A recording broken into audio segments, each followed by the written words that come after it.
നമ്മളപ്പോൾ കഴിഞ്ഞ ക്ലാസ്സിൽ ഈ സെറ്റ് ഇൻറ്ററപ്റ്റ് മാസ്കിൻ്റെ കാര്യങ്ങൾ മുഴുവൻ കണ്ടിരുന്നു. നമ്മൾ സെറ്റ് ഇൻറ്ററപ്റ്റ് മാസ്ക് എന്താ ഉപയോഗിക്കുക? നമ്മളിത് SIM എന്നുള്ള സെറ്റ് ഇൻറ്ററപ്റ്റ് മാസ്ക് എന്നുള്ള ഇൻസ്ട്രക്ഷൻ ഉപയോഗിക്കുന്നത് it is to program the several masks of the maskable interrupts അല്ലേ. ഈ RST 6.5, 5.5, 7.5 മുതലായ മാസ്കബിൾ ആയിട്ടുള്ള ഇൻറ്ററപ്റ്റ്സിനെ പ്രോഗ്രാം ചെയ്യാൻ വേണ്ടിയിട്ടാണ് നമ്മൾ സെറ്റ് ഇൻറ്ററപ്റ്റ് മാസ്ക് എന്നുള്ള ഇൻസ്ട്രക്ഷൻ ഉപയോഗിക്കുന്നത്. അപ്പോൾ അത് ഉപയോഗിച്ച് നമുക്ക് എന്ത് ചെയ്യാം? ഒരു പ്രത്യേക തരത്തിൽ നമുക്ക് സെറ്റ് ചെയ്യാം. ചിലതൊക്കെ ഡിസേബിൾ ചെയ്യുകയും ചിലതൊക്കെ എനേബിൾ ചെയ്യുകയും അങ്ങനെയൊക്കെ ചെയ്ത് വെക്കാം. ഓക്കെ.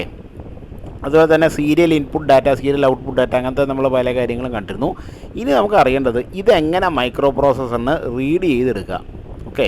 അപ്പോൾ അതിനാണ് നമ്മൾ റീഡ് ഇൻപുട്ട് മാസ്ക് എന്നുള്ള ഈ ഒരു ഇൻസ്ട്രക്ഷൻ ഉപയോഗിക്കുക. അപ്പോൾ ഇത് ഉപയോഗിച്ചിട്ട് നമുക്ക് എന്ത് ചെയ്യാം? നമ്മൾ സെറ്റ് ചെയ്ത ഇൻറ്ററപ്റ്റിന് ചില മാസ്കുകൾ, ഇൻറ്ററപ്റ്റുകൾ മൈക്രോ പ്രോസസ്സറിന് ഏതൊക്കെയാണ്, എങ്ങനെയൊക്കെയാണെന്ന് മനസ്സിലാക്കാം. Okay. So the read interrupt mask RIM instruction is use to read status of the hardware interrupts RST 7.5, 6.5 and 5.5. അപ്പോൾ നമ്മൾ എങ്ങനെയാണ് മാസ്ക് ചെയ്തിട്ടുണ്ടോ ഇല്ലയോ എന്നൊക്കെ അറിയാൻ വേണ്ടിയിട്ടാണ് RIM ഉപയോഗിക്കുക. So this is done by loading a byte which defines the condition of the mask bits for the interrupts into the accumulator. അപ്പോൾ ഓരോ മാസ്കുകളുടെ കണ്ടീഷൻ അറിയാൻ നമ്മൾ ഓരോ ബിറ്റുകളാണ് നമ്മൾ അവിടെ പ്രോഗ്രാം ചെയ്യുന്നതെന്ന് കണ്ടു. ഇത് നമ്മൾ അക്യൂമുലേറ്ററിലേക്ക് ലോഡ് ചെയ്യാണ് ചെയ്യുക. It also reads the condition of SID, serial input data bit on the micro processor. Serial input data enabled ആണോ അല്ലയോ എന്നും കൂടെ അത് ചെക്ക് ചെയ്യും. അപ്പോൾ ഇതാണ് നമ്മുടെ RIM ഇൻസ്ട്രക്ഷന് നമ്മൾ ഉപയോഗിക്കുന്ന 8 ബിറ്റുകൾ. ഇത് നിങ്ങളുടെ നമ്മുടെ നോട്ടിലും അതുപോലെ തന്നെ പ്രസൻറ്റേഷൻ നമ്മുടെ ക്ലാസ് റൂമിൽ ഇട്ട പ്രസൻറ്റേഷനിൽ ഇത് ഡീറ്റെയിൽ ആയിട്ട് കിടപ്പുണ്ട്. ഈ പിക്ചർ ക്ലിയർ ആയിട്ടുള്ള കിടപ്പുണ്ട്. അപ്പോൾ ഇതിൽ നമ്മൾ 7 ബിറ്റുകളാണ്, 0 മുതൽ 7 വരെ. Okay.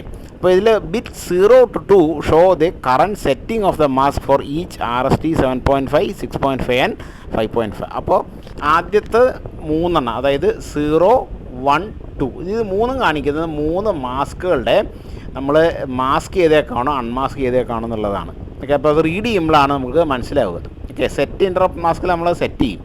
Okay. Read interrupt mask എന്നുള്ള ഇൻസ്ട്രക്ഷൻ ഉപയോഗിക്കുമ്പോഴാണ് നമുക്ക് ഇത് മാസ്ക്ഡ് ആണോ അൺമാസ്ക്ഡ് ആണോ എന്നുള്ളത് മൈക്രോ പ്രോസസ്സറിന് മനസ്സിലാവുക. ഓക്കെ. അപ്പോൾ 0 ആണെങ്കിൽ നമ്മൾ മാസ്ക് ചെയ്തിട്ടില്ല, 1 ആണെങ്കിൽ മാസ്ക്ഡ് ആണെന്നാണ്. അപ്പോൾ ആദ്യത്തെ 0 to 2 എന്നുള്ള വരെയുള്ള ബിറ്റുകൾ നമുക്ക് മനസ്സിലായി. ഓക്കെ. ഇനി അടുത്ത എന്താ? They return the contents of the 3 mask flip flops. Okay.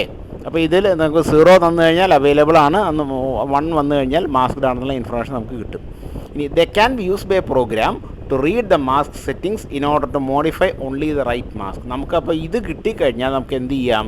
നമുക്ക് ആവശ്യമുള്ള മാസ്കുകൾ നമുക്ക് ആവശ്യമുള്ള ഈ പറഞ്ഞ ഇൻറ്ററപ്റ്റുകൾ നമുക്ക് മാസ്ക് ചെയ്യുകയോ അൺമാസ്ക് ചെയ്യുകയോ ചെയ്യാം. ഓക്കെ. അപ്പോൾ RIM വെച്ചിട്ടാണ് നമ്മൾ മനസ്സിലാക്കുക മാസ്ക് ചെയ്തേക്കാണോ അല്ലയോ എന്നുള്ളത്. ഇനി ബിറ്റ് 3 എന്താ? It shows whether the maskable interrupt process is enabled or MSC. നമ്മൾ കഴിഞ്ഞ ക്ലാസ്സിൽ നമ്മൾ കണ്ടിരുന്നു, അസൈൻമെൻറ്റിൻ്റെ കാര്യത്തിൽ നമ്മൾ കണ്ടിരുന്നു. ഇത് നമ്മളെന്താ സൂചിപ്പിക്കണത്? This bit 3 shows whether the maskable interrupt process is enabled or not. ഈ പറഞ്ഞ മാസ്കബിൾ ഇൻറ്ററപ്റ്റ് പ്രോസസ്സ് മൊത്തത്തിൽ എനേബിൾഡ് ആണോ അല്ലയോ എന്ന് സൂചിപ്പിക്കുന്നതാണ് ബിറ്റ് 3. ഓക്കെ. നമ്മൾ അസൈൻമെൻറ്റിൻ്റെ ക്ലാസ്സും കൂടെ നിങ്ങൾ കോറിലേറ്റ് ചെയ്ത് നിങ്ങൾക്ക് ക്ലിയർ ആയിട്ട് മനസ്സിലാവും. Okay. It returns a contents of the interrupt enable flip flop.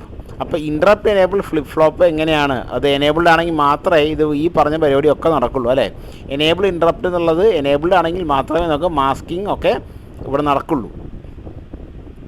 So it can be used by a program to determine whether or not the interrupts are enabled. കാരണം നമ്മൾ മുമ്പ് പറഞ്ഞിട്ടുണ്ട്, ഈ ഒരു ഇൻറ്ററപ്റ്റ് മൈക്രോ പ്രോസസ്സർ എടുത്ത് അതിൻ്റെ പണിയിലേക്ക് കടക്കുമ്പോൾ എന്താ ചെയ്യുക? ബാക്കി ഇൻറ്ററപ്റ്റ് അതേ സമയത്ത് മറ്റ് ഇൻറ്ററപ്റ്റ് വരാതിരിക്കാൻ വേണ്ടി ചിലപ്പോൾ നമ്മളതിനെ ഡിസേബിൾ ചെയ്തിടും.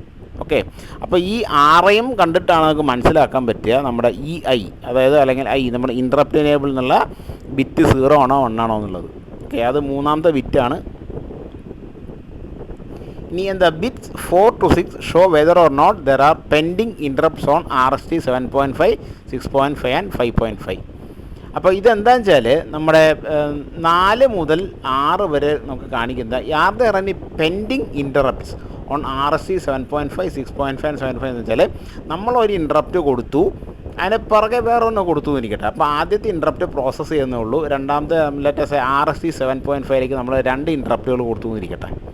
അതായത് 2 ഇൻപുട്ടുകളാണ്. അതൊക്കെ 2 മേ ബി രണ്ട് ഇൻപുട്ട് ഡിവൈസിൽ നിന്ന് ഒരെണ്ണം കീബോർഡിൽ നിന്ന് ഒരെണ്ണം മൗസ് അല്ലെങ്കിൽ വേറെ ഏതെങ്കിലും ഒരു ഇതിൽ നിന്ന് ഒരു ഇൻട്രപ്റ്റ് ഒരു ഇൻട്രപ്റ്റ് കൂടെ വന്നു എന്നിരിക്കട്ടെ. ഒരെണ്ണം നമ്മൾ നേരത്തെ കൊടുത്തിട്ടുണ്ട്, ഒരെണ്ണം കൂടെ ഇപ്പോൾ വന്നു എന്നിരിക്കട്ടെ. അപ്പോൾ അതെന്തായി, അതിനെ പ്രോസസ്സ് ചെയ്യാൻ ഇരിക്കുന്നേ ഉള്ളൂ. അപ്പോൾ നമ്മൾ എന്താ പറയുക, അതൊരു പെൻഡിങ് ഇൻട്രപ്റ്റാണ്.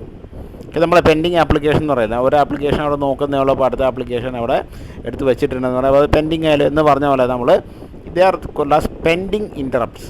ഒന്നിന് പുറകെ ഒന്നായി ഇൻട്രപ്റ്റുകൾ വരുമ്പോൾ ചില ഇൻട്രപ്റ്റുകൾക്ക് സമയമെടുക്കും. അപ്പോൾ ബാക്കി ഇൻട്രപ്റ്റുകൾ എന്തായിരിക്കും അവിടെ, അത് പെൻഡിങ് ആയിരിക്കും. ഓക്കെ, അപ്പോൾ 4 മുതൽ 6 വരെയുള്ള കാണിക്കുന്നത് P5.5 6.75 കാണിക്കുന്നത് പെൻഡിങ് ഇൻട്രപ്റ്റുകളുണ്ടോ. അപ്പോൾ പെൻഡിങ് ഇൻട്രപ്റ്റുകൾ ഓർക്കുക, നമ്മൾ ഈ 0 1 2 3 4 5 6 എന്ന് മാർക്ക് ചെയ്തത് ബിറ്റുകളാണ്. ഓക്കെ, അപ്പോൾ ഇതിൻ്റെ ഡയഗ്രത്തിൽ P5.5 എന്നുള്ളത് 1 ആണെങ്കിൽ അതിന് it means that there is a pending interrupt for RST 5.5.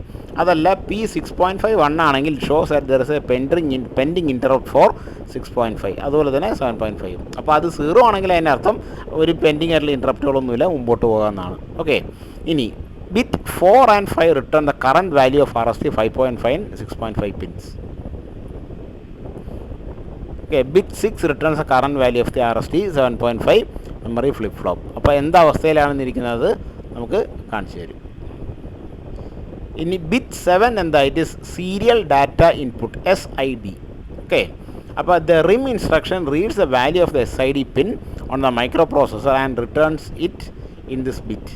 അപ്പോൾ സീരിയൽ ഇൻപുട്ട് ഡാറ്റ എന്നുള്ളത് ഇത് ഈ പറഞ്ഞ ബിറ്റിലേക്കാണ് സീരിയൽ ഇൻപുട്ട് ഡാറ്റ നമ്മൾ ഫീഡ് ചെയ്യുക. ഓക്കെ, അപ്പോൾ ഇത്രയാണ് നമ്മുടെ റീഡ് ഇൻറ്ററപ്റ്റ് മാസ്ക് എന്നുള്ള ഇൻസ്ട്രക്ഷൻ നമുക്ക് മനസ്സിലാക്കണം. ഇതിൽ നമുക്ക് ശരിക്കും പറഞ്ഞാൽ കൂടുതൽ നമുക്ക് പറയാം, പക്ഷേ ഒരുപാട് നമുക്ക് പഠിക്കാനില്ലാത്തതുകൊണ്ട് നമ്മൾ ഇത്രയും വെച്ച് എന്നുള്ള തൽക്കാലം നിർത്തുകയാണ്. ഓക്കെ, ഈ SIDയെക്കുറിച്ച് നമുക്ക് വേണമെങ്കിൽ കൂടുതലും പറയാവുന്നതാണ്, നോക്കാം. നമുക്ക് ക്ലാസ് ഇനി സമയം കിട്ടുകയാണെങ്കിൽ നമുക്ക് നോക്കാം. ഓക്കെ, ഇനി നമുക്കറിയേണ്ട ഈ ഇൻട്രപ്റ്റുകൾ കൊണ്ട് എന്താണ് ഉപയോഗമുള്ളത്. What are the uses of interrupts in 805 micro processor. Okay, ആദ്യത്തെ it is real time processing. എന്താ റിയൽ ടൈം പ്രോസസ്സിംഗ് എന്ന് വെച്ചാൽ interrupts allow the micro processor to respond quickly to external events in real time such as user input or hardware signals. അതായത് micro processor പ്രവർത്തിച്ചുകൊണ്ടിരിക്കുമ്പോൾ തന്നെ നമുക്ക് ഈ പറഞ്ഞ hardware signals ചെയ്യുന്നോ അതല്ല എക്സ്റ്റേണൽ ഇവൻറ്റ്സ് ചെയ്യുന്നോ നമുക്ക് ലൈവായിട്ട് എന്ത് ചെയ്യാം, റെസ്പോണ്ട് ചെയ്യാൻ പറ്റും. അല്ലാതെ വർക്കിംഗ് നിർത്തി വെച്ചിട്ട് റെസ്പോണ്ട് ചെയ്യേണ്ട ഒരു അവസ്ഥ വരുന്നില്ല. ഓക്കെ, പിന്നെ അതുപോലെ തന്നെ multi tasking. Interrupt enable the micro processor to perform multiple tasks simultaneously by temporarily suspending the current task and executing the interrupt service routine. അതാണ് ISR for the interrupting event. അതായത് നമുക്ക് എന്താണ് മൾട്ടി ടാസ്കിംഗ് എന്ന് വെച്ചാൽ അറിയാം, ഒരേ സമയത്ത് പല ജോലികൾ ചെയ്യുക അല്ലേ. അപ്പോൾ ഈ ഇൻട്രപ്റ്റുകളുള്ള കാരണം മൈക്രോ പ്രോസസ്സറിന് എന്ത് ചെയ്യാം, തൽക്കാലത്തേക്ക് ഒരു ടാസ്ക് നിർത്തി വെച്ചിട്ട് കുറച്ച് നേരം ഇൻട്രപ്റ്റിനെ പുറത്ത് വർക്ക് ചെയ്യാം, അതിന് ശേഷം തിരിച്ച് ആദ്യത്തെ ടാസ്കിലേക്ക് തിരിച്ച് വരാം അല്ലേ. സാധാരണ 8085 ഒന്നിൽ കൂടുതൽ ഇൻട്രപ്റ്റ് ലൈനുകളുണ്ട്. അപ്പോൾ ഒരുപാട് ടാസ്കുകൾ നമ്മുടെ മൈക്രോ പ്രോസസ്സറിന് ഒരേ സമയം ചെയ്തു തീർക്കാൻ പറ്റും. അടുത്തത് ഇൻപുട്ട് ഔട്ട്പുട്ട് ഓപ്പറേഷൻസ് ആണ്. Interrupts can be use for handling input or output operations such as data transfer between the micro processor and external devices. അതായത് നമ്മൾ ഇൻട്രപ്റ്റ് വഴിയാണ് ഇൻപുട്ട് ഔട്ട്പുട്ട് ഡാറ്റ നമ്മൾ മൈക്രോ പ്രോസസറിൽ നിന്നും എക്സ്റ്റേണൽ ഡിവൈസിലേക്ക് അല്ലെങ്കിൽ അവിടെ നിന്ന് തിരിച്ചും ട്രാൻസ്ഫർ ചെയ്യാം. This allows a micro processor to perform other tasks while waiting for input or output operations to complete. അപ്പോൾ നമുക്ക് ഈ പറഞ്ഞ നമ്മൾ ഇൻപുട്ട് അല്ലെങ്കിൽ ഔട്ട്പുട്ട് ഡിവൈസിൽ നമുക്കൊരു ഇൻപുട്ട് കിട്ടണം, അതിന് കുറച്ച് സമയം എടുക്കുമെന്ന് വയ്ക്കുക. ആ നേരം കൊണ്ട് നമുക്ക് എന്ത് ചെയ്യാം, മൈക്രോ പ്രോസസ്സറിന് പെൻഡിങ് ആയിട്ടുള്ള മറ്റ് ടാസ്കുകൾ ചെയ്തു തീർക്കാം. ഓക്കെ, അപ്പോൾ ഇൻപുട്ട് ഔട്ട്പുട്ട് ഓപ്പറേഷൻസിന് നമുക്ക് എന്ത് ചെയ്യാം, ഇൻട്രപ്റ്റ്സ് ഉപയോഗിക്കാം. അടുത്തത് it is error handling. Interrupt can use for error handling and exception handling such as detecting and recovering from hardware or software errors. അതായത് ഇൻട്രപ്റ്റുകൾ നമ്മൾ നേരത്തെ പറഞ്ഞ ട്രാപ്പ് എന്നുള്ള ഇൻട്രപ്റ്റ് നമ്മൾ പഠിച്ചിട്ടുണ്ട്, അൺമാസ്കബിൾ ആണ്. അപ്പോൾ അത്തരത്തിലൊരെണ്ണം വന്നു കഴിഞ്ഞാൽ നമുക്ക് എറർ എവിടെ സംഭവിച്ചു എന്നുള്ളതും അതിനെ കറക്റ്റ് ചെയ്യാൻ നമുക്ക് സാധിക്കും. Okay, and finally power management. Interrupts can be used for power management such as putting the microprocessor into low power mode when it is not needed and waking it up when an interrupt occurs. ഇപ്പോൾ നമുക്ക് micro പ്രോസസറിന് പ്രത്യേകിച്ച് ജോലികളൊന്നും ഇല്ലെങ്കിൽ നമുക്ക് എന്ത് ചെയ്യാം, ഒരു low power മോഡിലേക്ക് അതിനെ മാറ്റാൻ പറ്റും. അപ്പോൾ ഇൻട്രപ്റ്റുകൾ എനേബിൾഡ് ആകുമ്പോൾ മാത്രം തിരിച്ച് ഫുൾ പവർ മോഡിലേക്ക് വരുത്താൻ നമുക്ക് സാധിക്കും. ഓക്കെ, അപ്പോൾ ഇത്രയാണ് നമ്മുടെ മൈക്രോ പ്രോസസറിലെ ഇൻട്രപ്റ്റുകളുടെ കാര്യം നമുക്ക് പറയാനുള്ളത്. ഇനി നമുക്ക് കാണാനുള്ളത് ഈ തരം ഇൻട്രപ്റ്റുകൾ വരുന്ന ഇൻസ്ട്രക്ഷൻസാണ്. ഓക്കെ.